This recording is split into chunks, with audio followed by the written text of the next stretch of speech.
По согласованию с правительством республики региональный перевозчик Коми-Авиатранс и Уральский завод гражданской авиации подписали соглашение о намерениях в поставке в Коми воздушных судов ТВРС-44 «Ладога».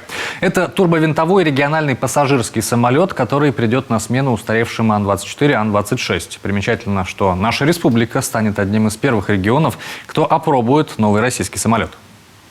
Для того, чтобы республика Коми попала в производственный календарь программы завода на 26-2030 годы и могла претендовать на получение данных самолетов как можно быстрее, наш регион одним из первых в стране подписал такое соглашение с Уральским заводом гражданской авиации.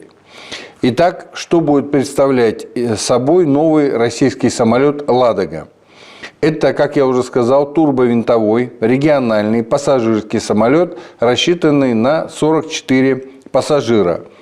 Лайнер можно будет эксплуатировать на неподготовленных грунтовых, травяных, снежных площадках, а также на аэродромах с короткой взлетно-посадочной полосой.